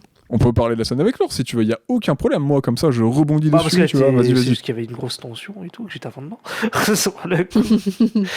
Voilà. Je trouve ça cool que Jenna soit intervenue dans la scène avec l'ours. Ouais, en plus, ouais, ça c'était cool. Ça change des héroïnes qui sont blessées, que Balto devrait... Tu sais, que genre, si ça avait été l'inverse, c'est que Balto serait venu l'aider et tout. Enfin, Ouais. j'ai bien aimé que ce soit Jenna qui soit un peu badass au début et qui lui mette bien sur la tronche à l'ours au début. Ah, clairement, ça fait Du plaisir. coup, t'as préféré quelle partie ? La partie, le combat dans la forêt ou la partie genre sur le lac ? Ah, la partie sur le lac est très sympa aussi, hein, sur le coup, parce que pareil, il y avait de l'attention et tout, et je me suis dit, il va se noyer ce con, là, sur le coup. Balto se termine ainsi, avec le chien qui se noie, et voilà, Ouais. pas de solution de sortie. Et toi, t'en as pensé quoi, Nero? Ouais, puis le grizzly, il déboîte. Hein. Ah, clairement. La forme, elle est genre massive, c'est bestial, vraiment. J'ai bien envie de l'appeler The Shape, hein, comme Michael Myers dans Halloween. Ouais. Les grizzly, il y a vraiment une forme noire monstrueuse, avec des yeux jaunes, orange. Il est là uniquement pour tuer, et ne parle pas, contrairement aux animaux de Nome et de ses alentours. C'est pour ça que je me dis qu'il y a vraiment une épidémie d'animaux parlants à Nome. Et sinon, moi, il y a une scène qui m'a marqué. Je sais pas pourquoi elle m'a marqué, mais j'y pense. Mais c'est juste quand Steel il revient là et qu'il dit ouais, t'es fait genre Balto, il est mort, machin et tout. Je me suis dit mais quel connard quoi. Il m'a énervé en fait. C'est pour ça que je crois que ça m'a marqué. Dans le même genre, il y a la scène de fin où t'as Steel qui est genre allongé avec un... Pourquoi dans ma tête, il y a un cigare? C'est pas le cas. Mais dans ma tête, c'est comme si, tu sais, il était allongé à un cigare en train de draguer la nana et Balto arrive à ce moment-là, tu sais. Ouais. Et pareil, ce côté... Non, je crois qu'il est en train de manger un truc. Ce côté très... Ouais, voilà, c'est ça. Et dans ma tête, je le transforme en cigare. C'est le cigare machiavélique du... oui, je suis le grand méchant et tout. Et ouais, ça m'a marqué un peu, pareil, la façon dont la scène a été construite, parce que là, il paraissait plus humain, en fait. C'est dans ces scènes-là où, du coup, le chien est beaucoup moins chien et beaucoup plus humain dans ses manérisme, et ça m'avait marqué aussi ça. C'est vrai que tu vois aussi au moment là où Balto revient que tout il fait non mais laissez pas et tout. Enfin tu sais il devient triste et tout, et ça faisait un peu bizarre quoi. Ça Oui, tombe j'avoue. un peu comme un cheveu sous la soupe. Pauvre Steel. Pauvre Steel. Et toi, du coup, la deuxième, Bon, la deuxième séquence que j'ai kiffé, c'est la séquence du loulant qui aussi, d'une j'y ai grâce, pensé aussi, le loup ouais. est magnifique, élancé, superbe. C'est un petit moment comme ça, posé, en suspens, qui est trop cool. Balto se relève. Côté poétique un peu. C'est pour ça que je pensais au Camille, parce que moi je trouve que ça a un côté comme ça en fait. Ça fait un petit peu l'appel des ancêtres, tu sais, il y a le côté un peu... il y a mes ancêtres qui m'appellent, qui me parlent, qui me disent de me relever, d'y aller. Ouais, c'est ça, il y a, je sais pas, un totem qui lui dit « Vas-y, ça va le faire, t'inquiète, relève-toi, tu peux le faire, t'as une partie de toi encore qui t'as pas encore exploité, fonce. » Et du coup, avec tout ça, t'es capable de me dire que t'aimes pas Frère des ours alors que c'est exactement la même chose. Je plaisante. Bah non, c'est pas Il y exactement a la même chose dans Star Wars Rebels. Voilà, pour l'anecdote. on va lister toutes les histoires Alors, dans cette. next, on va pas reparler Star Wars dans ce podcast. Non, mais c'était sympa. Je suis juste déçue qu'ils aient pas plus exploité les loups, en fait. Bah oui, on les voit. Genre, les ours. Les ours, ouais. Ça a été super bref au final, et on les voit, ils sont majestueux, ils sont magnifiques, mais on les voit super temporairement. On les voit à l'autre moment, c'est je crois dommage qu'ils le regardent de loin. Ouais, mais du coup, c'est dommage qu'ils en aient fait tout un pataquès, genre au début, en mode genre, ouais, c'est qu'un demi-loup, c'est qu'un demi-husky, c'est un louski, tout ça, tu vois. Ouais. Mais qu'ils le développent pas plus et qu'on ait juste ce moment-là avec une les guerre loups, entre en fait. chiens et loups, un truc comme ça. Ah, ça aurait été une possibilité. Ah, j'aurais pas dit non pour voir plus de loups aussi, ça aurait pu être grave stylé. En plus, ils sont hyper... Visuellement, Visuellement, ils sont grave sympas. Franchement, ils sont beaucoup plus classe que les chiens, je trouve. J'ai kiffé cette petite scène. En plus, il y a une belle lumière et tout. Il y a aussi une belle lumière dans le film, hein, qui met bien en valeur les visuels. Et le loup, il ressort bien et c'est de la balle. Écoutez, on peut passer au dernier point. Ce que vous avez préféré ou non dans le film. Donc, pour faire très très très très court, qu'est-ce que vous avez le moins aimé en 2-3 mots? Du coup, ce que j'ai préféré, c'est vraiment la relation entre Balto et Jenna, comme je l'avais dit tout à l'heure. Et l'intro, le début de l'histoire, la façon dont on te pose un peu l'histoire, que j'ai bien apprécié. Et le personnage de Boris. Big up Boris, je l'aime d'amour. Ce que j'ai moins aimé, l'enchaînement d'obstacles sur la fin de la course, qui me paraissait un peu long, moi, sur la fin. Du coup, comme on l'a dit, le personnage de Steel, qui est pas assez développé pour moi. Et en vrai, Balto, il est gentil, mais il a manqué un peu de profondeur pour moi, pour vraiment m'attacher, en fait. Genre, j'étais super contente de sa relation avec Jenna, mais Balto en tant que héros, c'est un peu en mode genre, c'est un héros, c'est un héros Disney, mais vous comprenez ce que je veux dire, c'est un héros lambda, en fait, tu vois. Et j'étais pas autant touchée par Balto, par exemple, que par Togo, en voyant le film sur Togo. Ouais, bon, Togo, c'était quand même super triste, on va pas se mentir. Ouais, c'est ultra triste. En plus, on a regardé ça juste avant le podcast, c'était la PLS. La grosse PLS. Toi, Ista, qu'est-ce que tu as préféré de manière succincte ou pas aimé Qu'est-ce que j'ai aimé? Je pas trop. Qu'est-ce que je peux dire? Que c'était sympa, que Boris, il était cool. C'est vrai qu'on n'a pas beaucoup parlé de Boris. Hein. Il y a, par contre, ce que j'ai pas aimé. Enfin, le rythme, je le trouve bâtard, ça, par contre, c'est plus dans les trucs. Ça, c'est dans les trucs que j'ai pas aimé. Ouais. Notamment, je repense à une scène. Il y a une scène de. Il va dans une. Tu sais, il y a une course dans la ville aussi. Oui, au début, ouais. Oui, mais celle pour sélectionner. La t'en as une première au tout course ou début, celle pour sélectionner t'en les as une chiens. deuxième. La première, ok, ouais. Et la deuxième, t'as celle où Balto, il va participer, tu vois. Parce que la Oui, première, il est pour pas être dedans. sélectionné et pour participer à Et l'expédition. la deuxième, Ouais. Donc toi, tu je te parles de la jure, toute j'ai première. tourné la tête 2 secondes, je regardais mon écran, je fais, mais c'est déjà fini. J'ai l'impression qu'elle a duré ouais. 2 secondes, en fait, la course. Et j'ai dû retourner en arrière et la remater, tu vois. Parce qu'en fait, je sais pas, j'ai dû regarder mon téléphone et puis c'était déjà fini, quoi. Donc la deuxième, tu parles. Ouais, je parle de la deuxième, ouais. Celle où Balto participe. En fait, ça va super vite. Mais je pense que comme on avait déjà eu une course Ouais, c'est peut-être et pour que là, ça. elle se concentre vraiment sur quelques secondes, vraiment 2-3 Ouais, mais je minutes. m'attendais à ce que sur Balto fasse un l'exploit de truc Balto, héroïque de ouf et tout, tu vois. Et en fait, non. Il y a aussi le fait que les autres chiens sont pas du tout développés. Et donc, du coup, Oui. que Balto développe même pas de relation avec son équipage, en fait, en quelque sorte. Elle devient pote Tu avec vois. eux à la fin, juste parce que, ouais. Il Ouais, voit mais que c'est un Steel, pote- il est con, quoi. C'est tout. Voilà, mais c'est un pote vite fait, tu vois. C'est même pas genre un pote où il y a pas de scène où t'as les autres qui l'aident, par exemple, ou tu sais, une scène où tu pourrais te dire ah bah ça y est, ils sont une équipe maintenant et Balto les lead vraiment, en fait. Au final, ça reste très centré sur Balto, ce qui est une bonne chose parce que c'est le héros principal du film. Mais du coup, en fait, comme c'est censé être une équipe de chiens, et bah t'as pas tout ce côté un peu camaraderie et on affronte les choses ensemble et tout, qui aurait peut-être été un peu appréciable, tu vois. Ouais.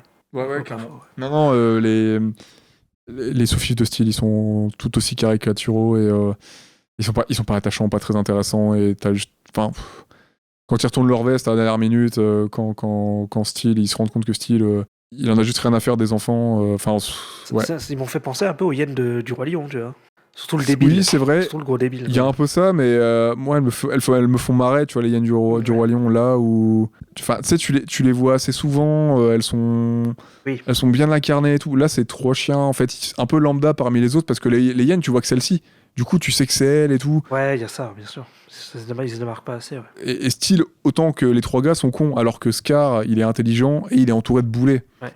J'ai l'impression qu'ils ont voulu faire la même chose, mais qu'ils l'ont pas bien écrit, en fait. Non, ouais, ils l'ont pas bien écrit. Et puis là, c'est 3 chiens, hein, donc même si Steel, il sort du lot, eux, ils sortent pas du lot. Je crois qu'ils Ouais, ils ont des noms, mais... je sais. Il y en a un, il s'appelle... Ah, je sais plus. moi, j'ai il y en a un, il Katag. s'appelle Star, je crois. Je me souviens vaguement des accents, tu vois, mais j'arriverais pas à les départager, genre dans... Si, t'as celui qui te frappe, t'as celui qui fait des blagues, et t'as l'autre. Ouais, c'est ça, Mais t'en as 3. c'est tout, en fait, tu vois, enfin... Ouais. Ils sont pas super développés, et je sais pas si c'est par manque de temps ou d'envie de développer les personnages secondaires, mais bah ça pêche un peu, quoi. Tu sens que ça pêche un peu, surtout que du coup, en fait... ça aurait peut-être aidé au niveau de la course finale à faire en sorte que ce soit moins juste un obstacle, on le franchit, un obstacle, on le franchit, un obstacle, on le franchit. Parce qu'au final, les autres chiens, tu t'en fous et ils participent pas du tout à l'intrigue de la course au final et tout ça, quoi. Il y a un chien dont on n'a pas du tout parlé. En fait, je viens de voir, je m'en rappelais plus. Lequel? Là, il y a une chienne qui est amoureuse de Steel. Ah Caniche, oui, là. ouais, pareil, elle c'est un peu le personnage secondaire qui est juste genre amoureux de Steel jusqu'à ce qu'elle se rende compte que Steel est un connard et après elle l'aime plus. Oui, quoi. c'est ça. Ah, la chienne qui est genre sexualisée, là. Ouais. Qui veut se taper Steel, Oui. qui fait des Elle a blagues de cul. Ouais, c'est ça. Ah putain, c'est gênant. Elle a un design super similaire à une des chiennes dans Oliver et compagnie, celle qui chante. Je sais pas si vous avez vu Je l'ai Oliver et vu il compagnie. y a longtemps, je m'en souviens plus du tout. Alors, moi, Mais je l'ai pas vu. il y en a mais une j'ai comme vu ça dans la La Belle et le séquence avec Clochard la aussi. nana. Non, mais en fait, Une dans petite Oliver. basse qui roule des fesses, qui a une voix grave comme ça, on dirait une crooneuse. Il y en a pas une aussi dans... Mais ça, je crois que c'est dans Oliver et compagnie, mais que c'est pas dans La Belle et le Clochard. Mais dans Oliver et compagnie, il y a une starlette, en fait, grosso modo, qui est une sorte de caniche et qui chante. Et le design m'a fait penser à cette nana-là, en fait. Ouais. Après, ils ont pu recycler le design, hein. Disney, ils l'ont fait plusieurs fois. Hein. Ouais. Regarde, Balou et Petit Jean, ou les renards, le design de renard qui vient régulièrement, tout ça, donc ça serait pas impossible. Moi, pour conclure, ce que j'ai moins aimé, bah du coup, voilà, c'est le côté un peu stéréotype des personnages, et peut-être je vais raccourcir ça en le manque de nuances un petit peu du scénario. J'étais pas trop pris. Ouais, voilà, l'histoire m'a pas trop plu. J'ai préféré la version qu'il y avait dans Togo. Je me suis senti un peu plus investi, comme c'était des vrais chiens et qu'il y avait un vrai lien avec les humains. Donc là, ouais, Balto par exemple, a moins marché sur moi. Par contre, ce que j'ai aimé, voilà, c'est les décors. Hein. L'ADA sur les décors, elle est superbe, c'est super abouti. Il y a de belles palettes de couleurs et ça donne envie d'aller se promener en Alaska. Hein. En plus, c'est un road trip et tout, donc ça, clairement, ça m'a plu. Et l'animation des chiens. Je suis moins fan du chara design, mais l'animation des chiens, elle est vraiment de très bonne qualité. Il y a un posing soigné, il y a un détail sur l'animation qui est vraiment... que ça soit les oreilles, enfin, il y a plein de petites choses qui sont très bien. Et pour terminer avec l'animation, très très rapidement, j'aimerais... Il y a un détail que j'ai particulièrement aimé, c'est quand Balto est de retour à Nome, et qu'il hurle pour annoncer son retour à la ville et à Gina. Et en fait, il y a un moment où il saute pendant quelques secondes, et pendant quelques secondes, il est en lévitation, en fait. Et il reste en l'air. Et je trouvais que ça imageait d'une très belle manière un pur moment d'excitation et de joie à l'image, quoi. Il est quelques secondes en survol au-dessus de la neige, ses 4 pattes sont en l'air, il touche plus le sol. Et je trouvais que c'était un moment très très court, mais très très sympathique d'animation qui illustrait un beau propos sur 3 secondes, quoi. Vous saviez qu'il y a une suite à Balto ? Il y en a même 2. La suite s'appelle Balto 2, la quête du loup. Et c'est un direct to DVD. Ouais, ça a l'air moche. Qui a fait vraiment pas du tout une bonne par rapport au premier, qui a un peu floppé. Ouais. Et on a le 3e qui s'appelle Balto sur l'aile du vent, qui m'a pas l'air non plus pas ouf d'avoir... Alors par contre, on m'annonce un Balto 4. Là, ça devient un peu inquiétant quand même. Je crois pas qu'il y ait un Balto 4. Il y a un Balto 4. Par contre, il y a, oui, les Balto 2 et 3. Balto 2 et 3 sont réalisés par un autre studio, puisque entre deux, Amblimation avait fermé. Donc c'est réalisé par un autre studio, c'est beaucoup plus fauché. J'ai vu des extraits, je n'ai pas vu les films. Voilà, c'est du DTV pour les 2 suites. Donc on a... il y a Balto 4 qui est prévu pour 2024. Voilà, si un jour on a vraiment envie et tout ça, on pourra faire une suite à Balto. Si jamais ça intéresse les auditeurs. Il y a Balto 4 en bouquin, en fait, de ce que je vois. Ah. Et c'est 2 histoires qui ne sont pas basées sur l'histoire vraie. Hein, ça... Ouais, bah, la deuxième c'est Balto, les enfants de Balto en fait. Les enfants de Balto et la quête du loup, grosso modo. Donc ils ont fait un peu comme dans La Belle et le Clochard 2. C'est-à-dire qu'ils ont pris les enfants de Jenna et Balto et ils se sont posé la question et ça donne quoi et quelles aventures ils peuvent vivre. Ouais, ils ont fait une Disney pas très intéressante, quoi. Bah, dans mon souvenir, parce que je crois que je l'ai vu, ça va, mais c'est pareil, c'est un film bateau, quoi, tu vois. Film Balto. Mais ça reste un film de mon enfance quand même, donc je le vois quand même avec des yeux très indulgents et j'ai pas passé un mauvais moment en le revoyant en fait. Tu vois, contrairement à certains films de mon enfance qui ont très très mal vieilli. Comme Le Roi Lion 2. Je t'emmerde. Frère des ours. Alors, non, d'accord. Je m'oppose à la critique du Roi Lion 2, c'est possible. Mais non, Balto, je trouve que j'ai bien aimé le revoir là maintenant en fait. Non, alors ça, c'était pas un film de mon enfance. Du coup, comme on parle du fait qu'on aimait ce film ou pas, il est peut-être le temps de conclure ce cycle. C'est souvent dans la gueule. Quel film a-t-on préféré entre Ma vie de courgette, entre Ninja Scroll et Balto ? Moi, j'en ai vu que 2 sur les 3. J'ai pas vu Ninja Scroll, du coup. J'ai vu Ma vie de courgette et Balto. Et je pense que mon préféré des 3, ça a été Ma vie de courgette, du coup. Je peux pas parler pour Ninja Scroll, donc mon préféré des 2 entre Balto et Ma vie de courgette, ça a été quand même Ma vie de courgette. Parce que j'ai beaucoup aimé l'animation et tout ça, et que je pense que ça correspond bien au titre quand même. Courgette, désolé, hein, mais il a gagné la palme du podium de votre titre de ce côté-là. Il a gagné à Cannes aussi. Non, c'est ça, je sais plus. Ou les Césars, enfin je sais plus. Oui, il a gagné pas mal de prix. Ouais. Toi, qu'est-ce que tu... du coup, est-ce que je prends la peine de te demander quel est ton favori entre les 3 ? Pas du tout. Franchement, là, c'est compliqué. Je sais pas lequel choisir, en fait. Ah ouais ? Vraiment ? Non, mais je troll, là. Non, là, je fais exprès. Non, mais franchement, lequel ça va être ? Je sais pas du tout lequel je vais C'est pour ça, est-ce que je me prends la peine de demander ? Alors, même les auditeurs le savent déjà, quoi. Ouais, c'est Ninja Scroll, hein. Parce que c'est beau, parce que c'est cool, parce que c'est chouette. Voilà. Mais les 3 étaient cool. Si je dois faire un classement, c'est Ninja Scroll, Courgette et Balto en dernier. Quel vendu ? T'as vu Ninja Scroll direct. Bon, après, on avait déjà prévenu les gens, hein, c'est un de ses films favoris, donc il n'y a pas trop de mystère. Ouais, oui, c'est sûr. Pour moi, roulement de tambour. Je pensais que ce serait Ninja Scroll, mais ça sera Ma vie de courgette en fait. Ouais. Ça m'étonne pas. De peu. Bizarrement. J'ai kiffé Ninja Scroll, hein, j'aime beaucoup les prods Madhouse, mais Ma vie de courgette, c'était une belle surprise. Clairement. Je pensais que ça serait peut-être juste sympa. Déjà, on pensait que ce serait hyper triste, et en fait, il y avait quand même pas mal d'humour et tout. Donc, Ouais, non, et puis c'est vraiment bien écrit, c'est vraiment bien mis en scène. Je trouve que c'est un des films les plus équilibrés qu'on ait fait dans ces 3-là. Balto, je me suis dit, j'allais dire, je m'attendais aussi à kiffer un peu plus, parce que bah voilà, c'est des animaux anthropomorphiques, c'est des chiens loups, tout ça et tout, ça se passe en Alaska et tout. Enfin, il y a plein de trucs dans le film que j'aurais dû me dire, c'est pour moi, quoi. Mais ouais, Ma vie de courgette, ça a été une agréable surprise. J'ai adoré faire cet épisode. Ouais, c'était une surprise sur plein des points, donc... Ouais, Ma vie de courgette en premier. Ok. Je suis tellement surprise que ton film favori soit pas Balto. Je sais pas. Le choc est inscrit sur mon visage. Moi, je suis déçu. J'ai vendu du Ninja Scroll pendant 1 an et au final, il aime pas. Voilà. Ah mais si, j'aime bien. Ah si. Mais j'ai eu une plus grosse surprise j'ai pour compris, Ma vie de courgette. Oui, normal. Est-ce qu'on valide que Balto s'en prend plein la gueule? Et j'ai le droit de dire gueule étant donné que c'est un chien. Ah bah, Mais il s'en prend plein la gueule tout le temps, de toute façon. Donc. c'est souvent dans la gueule, hein. J'aimerais parler de ce qu'on regarde en fait en ce moment. Ah. Si t'as une petite reco, un truc que tu regardes en ce moment que t'aimes bien, éventuellement dans l'animation, si t'as une petite chose à dire que tu peux citer ou pas, ça peut être cool. J'ai rien regardé moi dernièrement là. Si t'as rien regardé, c'est pas trop grave, hein, mais voilà, si t'as un truc à dire, y aura pas de souci quoi. Il faut que je rattrape. J'ai commencé la. Bah, elle est finie, mais faut que je la rattrape. J'avais commencé à la regarder. C'est la nouvelle saison de Demon Slayer qui met sur le Yaiba. Ok. Au quartier des plaisirs là, ils sont chez les prostituées là. Sur le coup, c'est rigolo. Grosse ambiance. C'est très très sympa. Et du coup, pourquoi tu aimes bien le quartier des prostituées, Ista? Pourquoi j'aime bien, c'est l'histoire, hein, c'est tout, c'est pas moi. Mais l'île des plaisirs, c'est pas dans l'industrie d'Astérix ça? Non, je dis le quartier des plaisirs. Ah, l'île des plaisirs, y a un truc comme ça. Attends, comment il disait? Il y a un truc comme ça, le quartier ou l'île des non, plaisirs aussi dans l'industrie d'Astérix. Ouais, c'est l'île, ouais. Alors, c'est marrant parce que dans le truc dont je vais parler là maintenant, il y a aussi une série sur un bordel et compagnie. Donc, du coup, je pense que tu vois, c'est un peu le thème de la semaine, bizarrement. Moi, ce que j'ai kiffé récemment, c'est La légende de Vox Machina, qui est sortie sur Prime Video, qui est adaptée d'une partie de Donjons et Dragons. Je suis une grande fan de Donjons et Dragons. Donc, voilà. Une partie de JDR de la team Critical Role, dispo sur Amazon Prime pour être précis. Non, les JDR sont disponibles sur Twitch et la série est disponible sur Amazon Prime.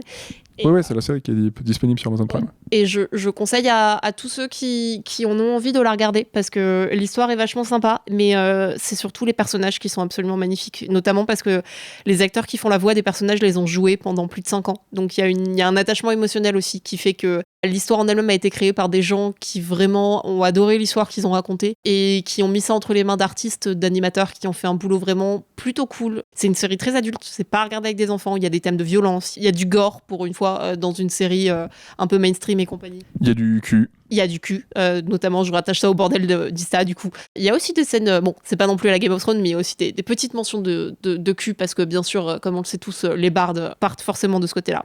Il y a un bard, c'est un gros queutard dans la série, donc dès qu'il peut caler une petite ref, clairement une petite allusion là. Et je pense que je vais forcer Ista et Nero éventuellement un jour à faire une petite ultimate sur Vox Machina si j'y arrive. Donc voilà, les auditeurs, vous m'avez entendu, c'est ma quête de l'année 2022 de réussir à avoir un ultimate sur la légende de Vox Machina de la part d'Ista et de Nero. Et moi je regarde plusieurs petites choses, mais je vais surtout en préciser une. En ce moment je suis en train de terminer, qui est très courte aussi, je regarde la saison 1 de Cuphead. Ah oui, j'ai pas regardé. On parlait d'Arcane récemment dans le dernier épisode d'Ultimate. Et Cuphead, c'est du coup aussi une adaptation du jeu vidéo éponyme. Pour l'instant, c'est une grosse tuerie, c'est super bien fait. C'est des amoureux du cartoon qui ont fait le jeu et qui ont aussi réalisé la série. C'est super bien, c'est super court, c'est du pur cartoon années 40-50, c'est génial. Énormément de références à Betty Boop notamment. Rien que dans le premier épisode, donc moi c'était bien ma cam et c'est très bien fait. Les musiques sont très cool, les dialogues sont sympas, c'est court, c'est super stylé et ça peut se regarder tranquillou sur le pouce en mangeant, c'est super bien. Donc si vous avez l'occasion de donner un petit peu de temps à la série et si vous voulez regarder quelque chose du cartoon, après bon c'est de l'humour, hein, on s'apprend ou on s'apprend pas, mais si vous voulez regarder un petit peu de cartoon assez récent dans une très très bonne adaptation d'un jeu vidéo, c'est fait avec goût, c'est fait qu'amour et passion, n'hésitez pas. Est-ce que vous avez d'autres choses à ajouter les amis? Moi je voulais juste dire qu'il y a Fire Force qui s'est fini en manga il y a pas longtemps et que voilà c'est cool pour le coup. Et que je vais attendre que ça... En animé non, en ou manga, en papier? En manga papier. En papier, okay. Le manga.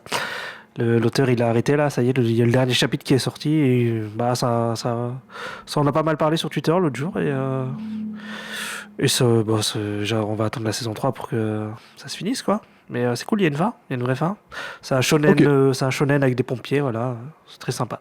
Non, moi je suis juste comme d'habitude très contente de venir sur le podcast et de regarder des films avec vous. C'est super sympa et ça me plaît beaucoup de pouvoir en parler, surtout quand c'est des films comme ça que je connaissais en étant plus petite. Je serai là pour Anastasia.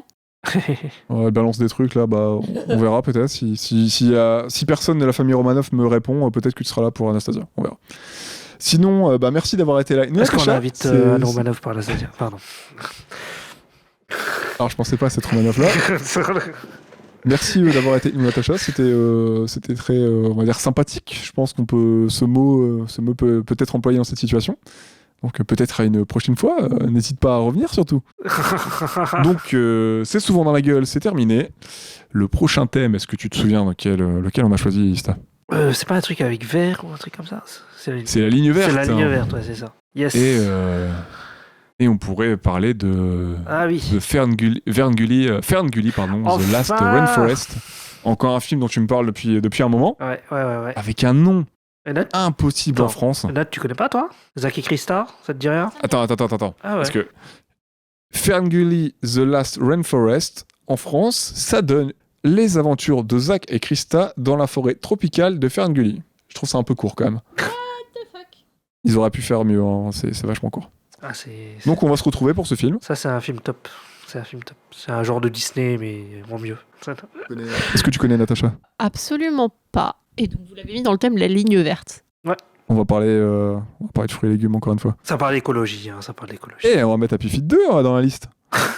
Alors... Je ne compte pas voir Happy Feet 2. Par contre, j'ai mis la limite au film Happy Feet 2 pour les films à bord. Ça suffit, je précise tout de suite d'entrée en fait. Merci de nous avoir écoutés, j'espère que l'épisode vous aura plu. Abonnez-vous et partagez sur les différents réseaux sociaux s'il vous plaît, ça va nous aider pour nous faire connaître un peu plus et si vous avez apprécié, ça nous aide à nous faire voir un peu et c'est toujours cool. Où est-ce qu'on peut nous retrouver sur les réseaux, Ista? Alors sur Twitter et sur Instagram. Twitter, Instagram. TikTok.